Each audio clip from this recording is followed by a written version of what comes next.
friends! So I am here with something a little bit different. I've decided that I'm going to do the FairyLoot read-along. I thought I would film a vlog throughout by doing that this week. I'm going to be doing it kind of in the same fashion that they're doing it, like on the website forums, and each day I'm going to talk about the section that I've read a little more candidly and a little less carefully. So I might spoil something, so I'm going to make clear distinctions between what chapters I'm talking about. So if you've perhaps started the book or haven't read it yet, you can avoid spoiling anything for yourself. I've already read a little bit today. I read some this morning while I was waking up in bed, but I'm only on chapter 4 and I'm trying to get through chapter 8 today. Still got about half my reading ahead of me. The chapters seem a lot shorter than I guess I was expecting or maybe used to.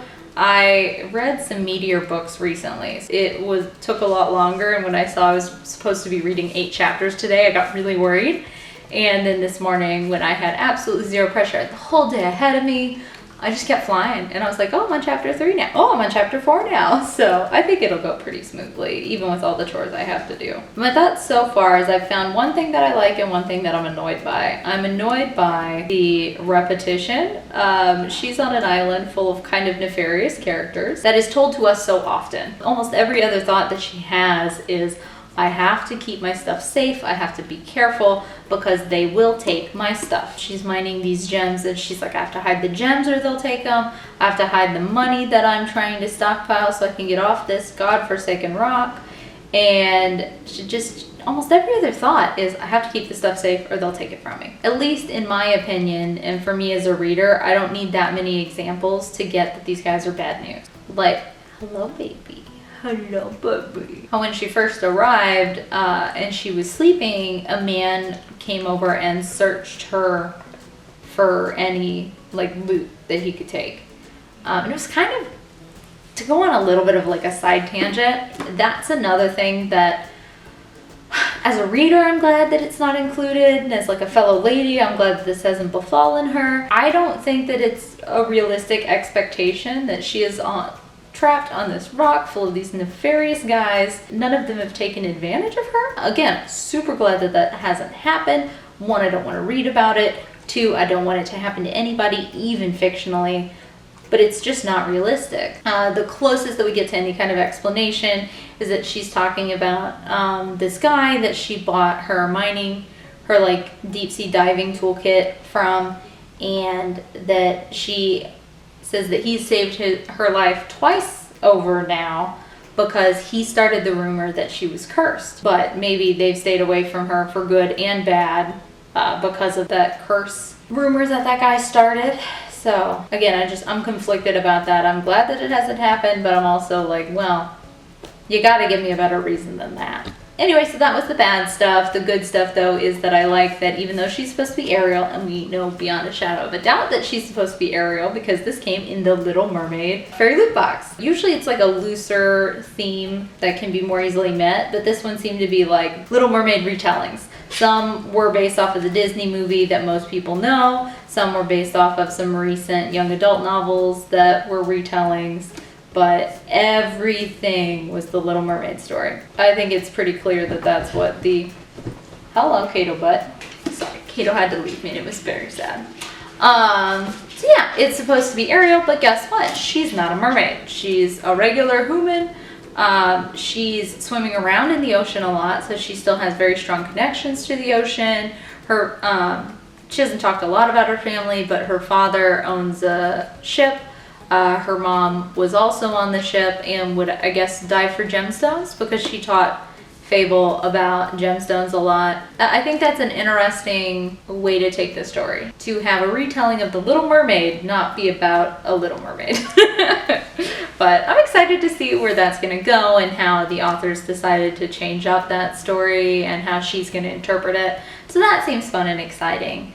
Alright, so I finished my chores and I finished the last bit of the section that I was supposed to read today for Fable. So that's chapters 1 through 8. I have no idea at this point what happens past chapter 8. The plot's moved along fairly well. At the very beginning of the book, she was working hard to get off the island, and now she's off the island. She's on a ship headed towards her destination. which is great for her. And then I'm glad that the island didn't take up too much of the time, because I don't feel like I need that much explanation of this is a shitty place she wants to get out of. So I'm glad she's out of there now. both for her and to see the plot move along like that. The other thing that I don't know if I would go so far to say troubled me, but something that I was thinking about is that Koi, this boy on the island, seems to really be her antagonist. And I just don't know how needed that is for all of her troubles to be linked to one person. I kind of think it would be better, almost like a more accurate view of that island in particular, but also humanity, to show that it's not one person being bad, it's several people doing like some bad actions that are selfish. Like that just seems more realistic than just one person who's like super out to get her. I don't know if it's in an act to humanize him or just to give him an excuse for why he's a little more nasty than the rest of the guys on the island, but they say that he's like fighting for like a family that he has. He's got like a grandma and like 2 younger siblings. So again, I don't know if this is to make him seem like more of an actual character or to try and like make him seem human since he's being so terrible to her. But yeah, I mean, I don't know what I would have wanted to see otherwise. Maybe just more anonymity in that sense. But his confrontation with her is what spurs her to jump on the ship, less prepared than what she wants to be. So I guess that could have a reason to push the plot forward. I'm really hoping that's the last we see of him, though. I did have a thought, once she gets where she's going, what if he shows up and causes her trouble? And I don't think I want to see that happen. I don't really like his character. I don't want him to jump back in. But also, like, there are selfish people who do terrible things everywhere. Like, so why not introduce, like, oh, maybe she thought life would be so much better once she got away, but there's still, like, maybe that mentality or those types of people around the docks when she gets to like where she's going, just showing that there's no like promised land, perfect like place that you can just like save up enough money and journey to. Things are kind of shitty everywhere. You just have to figure out how you can get out of the shitty area or the shitty situations and start, you know, making things better for like you and your loved ones. Hopefully once she gets to where she's going, like things get better, but I have a feeling, since we're not that far in, that she's gonna probably face some more difficulties. But I'm looking forward to reading the next section tomorrow and seeing what happens to Fable next. Hey there friends, so it's day 2 of the FairyLoot readathon for Fable. I read chapters 9 through 15 today, and I guess a fair amount has happened in the plot. Hi, Babu. I think she was just getting onto the ship around at the end of chapter 8, so she's been on it. There was a little exciting thing on the ship, and then they stopped at a port town, and she got off, and there was a little bit of excitement there. And now they are setting off again, and they're going into a storm. So this is like the hardest part for me for read-alongs, is that I don't like cliffhangers, and especially when there's more of the book, like I have little patience for it. I just want to keep reading and reading. So it's hard for me to stop. The 2 things that I found in this section that I wanted to bring up is that, one, I really thought this book was going to focus more on her dad than this like crew full of people that she found. I really thought she was going to get on. There was maybe going to be a little bit of like making friends, kind of seeing that these people can be nice. I guess I assumed that it would just be something like that. Then she'd show up at her dad's doorstep and he wouldn't be what she remembered or wouldn't have expected her to make it or whatever, and find out that things weren't as she was expecting and then go off on her own. I guess they could still do that, and I would imagine now that would be that she would go back with this crew. The other thing that I thought was a little funny is that Fable notices when she gets on the boat that this is a very small crew and they're all quite young. And I just kind of giggled to myself because even though I knew both of those things, I didn't think anything of it because that's what happens with young adult novels. Of course you don't have anybody over 18 in a young adult novel.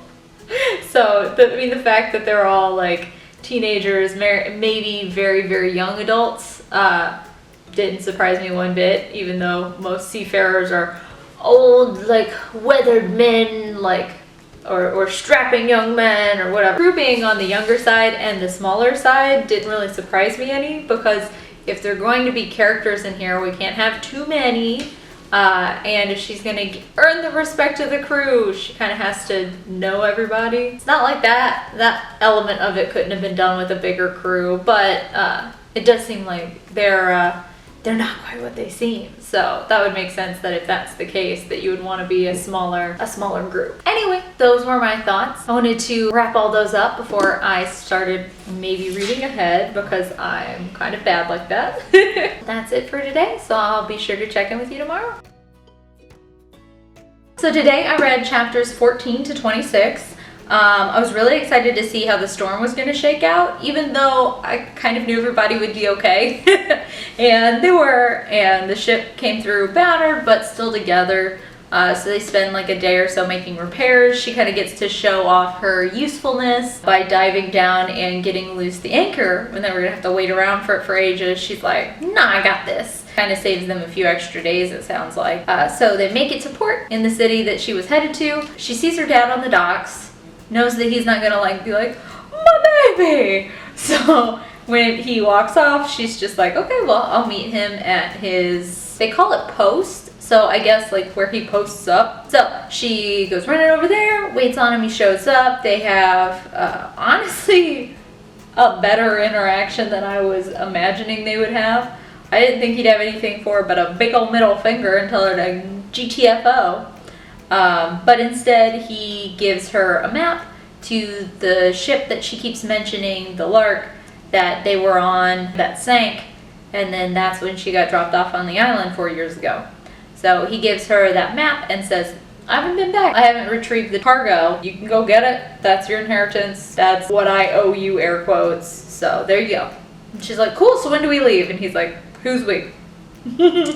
Like, I ain't going. So then she gets all mad, she storms off. I did kind of take issue with this part because she was on an island for 4 years, scrounging. She had to always be like clever and alert and resourceful, and she's in this town. It's still like pretty new and she doesn't really have many friendly faces there, and she doesn't know what the next step in her life is going to be, and decides to go drink.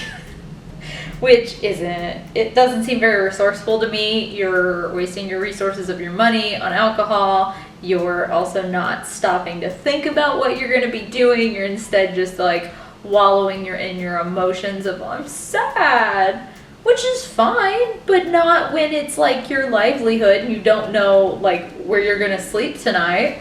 So while she's there and kind of pouting, one of the members from the Marigold shows up and brings her back to the ship and kind of helps her through her being drunk and points out, hey, I know you wanted to crew for Saint, and he said no, right? And she's like, yeah. And so Willa's like, why don't you ask to be on our ship? And she's kind of like, oh. It felt like they were hinting at it so hard. She gets on the ship that's super small enough that you can get to know everybody individually, and guess what? They don't have someone with her skill sets. I mean, I figured that's exactly where I was gonna go. I even have proof. I said that that's going to be her found family. She's going to end up with them. So now I feel like, all directions are pointing to me being right. So I'm sure even if they don't want to just take her on full time, when she tells them about the treasure and promises them a cut, they'll at least help her do that. If not, keep her around after. So we're about this far, a little over half. So I expect that she's going to have to talk to the crew, and then they're going to get to the spot.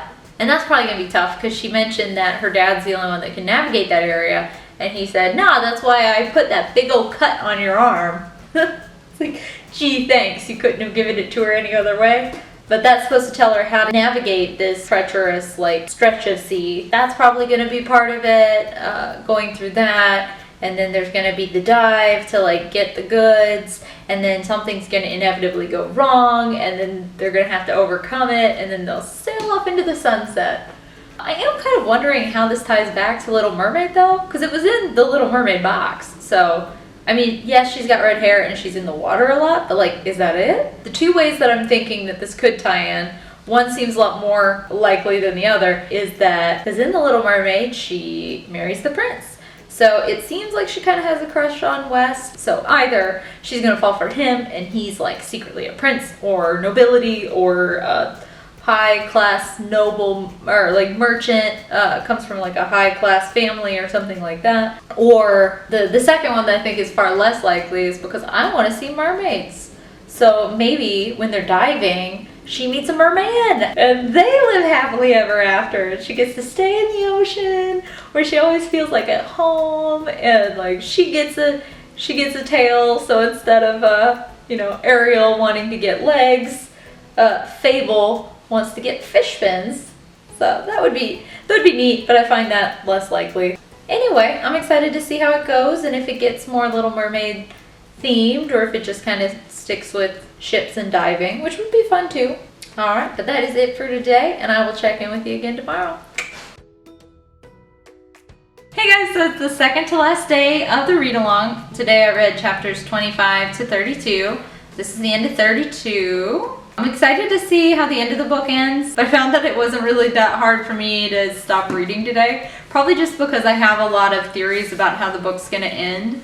And so far I've been pretty right. So I am excited to finish it and to see how the whole thing wraps up. So in this section, we see Fable talking with the crew a bit at the beginning, and then they go off to find Wes so that she can like officially request to be part of the team, even though a lot of the team have basically said that they want her on board. But when the group gets back to the ship, they find the sails are slashed. They also can't find West anywhere. I think he was supposed to be staying on the ship that night, and he's not there. So they all split up Scooby-Doo style in pairs and try and figure out what's happened to him. In searching for him, Fable finds out that West and Willa are siblings, which I gotta say I wasn't like super surprised at, because when they kiss on the ship, I think Fable even mentions that it doesn't look like it's a very romantic kiss. I had the kind of fleeting thought that I was like, oh, well, don't some families kiss each other on the mouth instead of on the cheek? Maybe it's that, maybe they're siblings. And I was like, that would explain a lot why they seem closer than anybody else together, but why like they don't really give off romance vibes. I was kind of excited to see that theory turned out to be right. But they find West. Unfortunately, he's been beaten within like an inch of his life, so they have to rush him to a room in an inn. They call a physician and they patch him up, and he's okay. Of course he's okay. He's kind of Fable's love interest and the captain of the ship, and they still have to go on an adventure to get the treasure. So he turns out to be okay. They have another discussion about whether Fable should join or not. She basically makes a deal that she can help them get their sails so that they can help her go get her treasure, and they'll either be closer to or be able to pay off their entire debt to Saint. She gets to interact with her father again after that, and I'm actually really happy that happened, because I much prefer the second interaction. She had to like fight for her survival every day for 4 years, and when she sees her dad for the first time, it just felt like she had no backbone. She was just super emotional, which is fine as an individual, but as somebody who has had to really steel their nerves and be rather cutthroat for 4 years, I'm surprised that she did that. So in this second interaction, she has a lot more backbone, and she's kind of on a more even playing field with him. She makes a trade so that she can get the money for the sails, so the team will take her on. They've almost got the sails in hand by the end of the chapter. The first sailmaker that they go to won't sell them sails. A rival trader has like been interfering, and he doesn't want any part of that. So we find out from Austere and Paj, who I've been calling PJ. I know it's PAJ, but I've just been calling him PJ. Anyway, we find out that those two boys are actually from Bastion. And this is another thing that I didn't put a whole lot of thought into, but again, I'm not surprised by.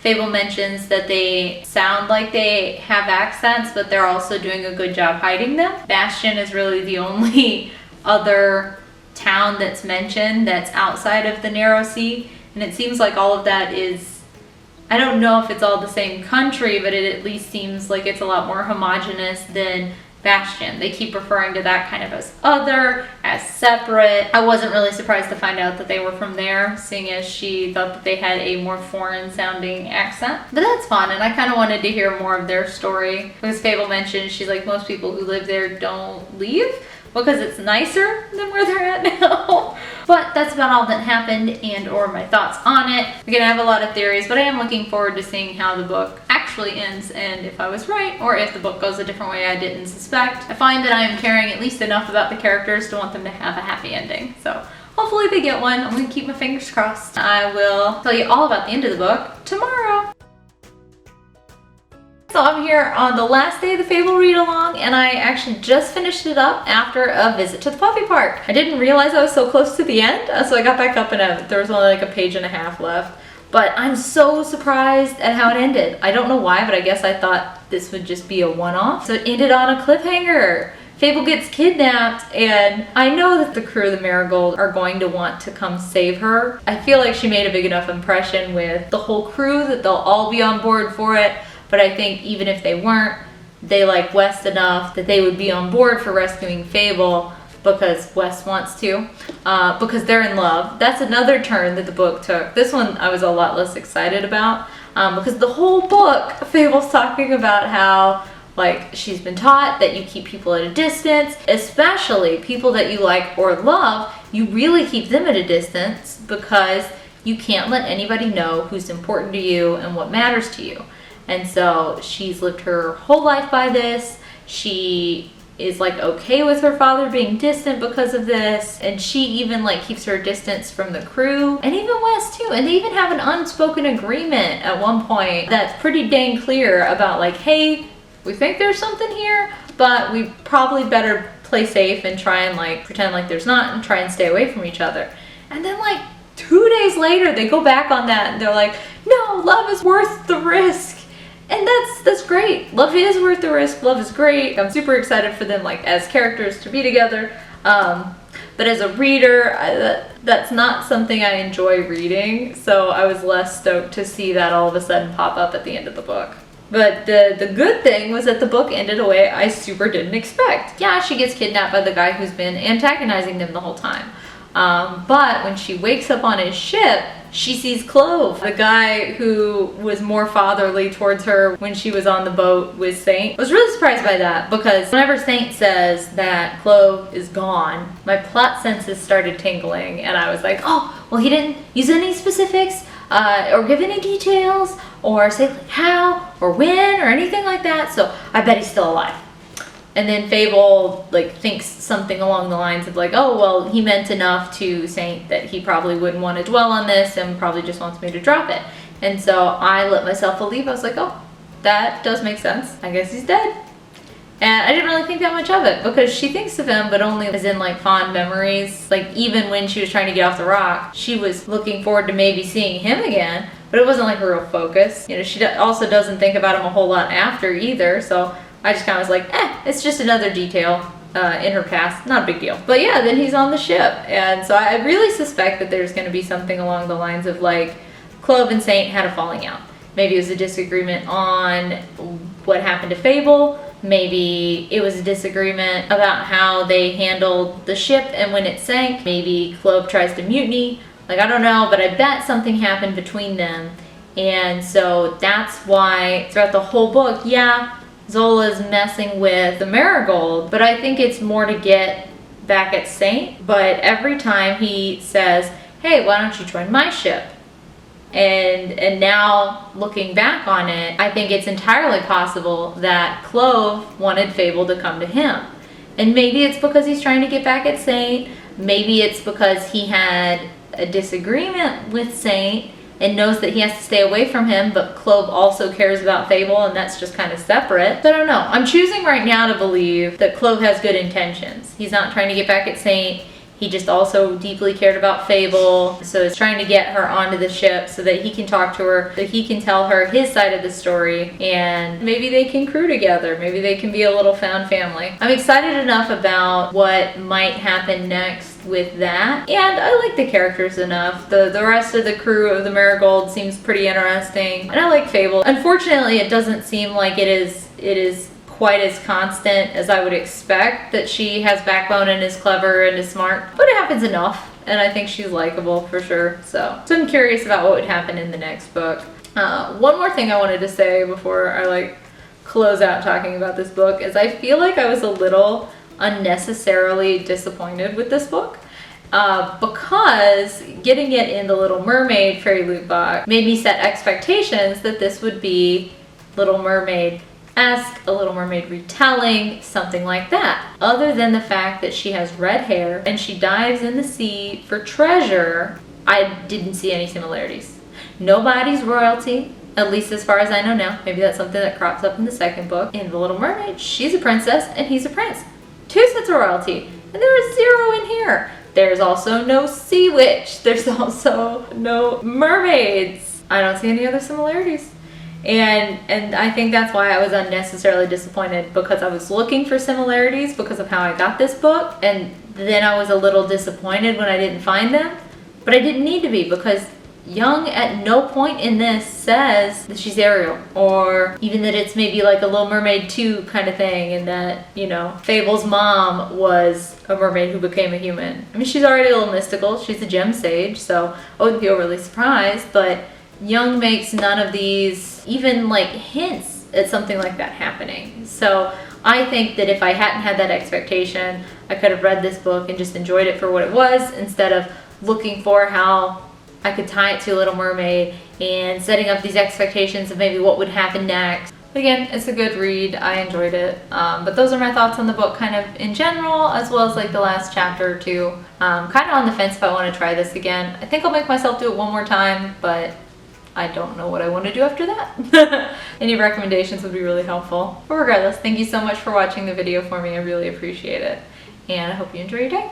Bye.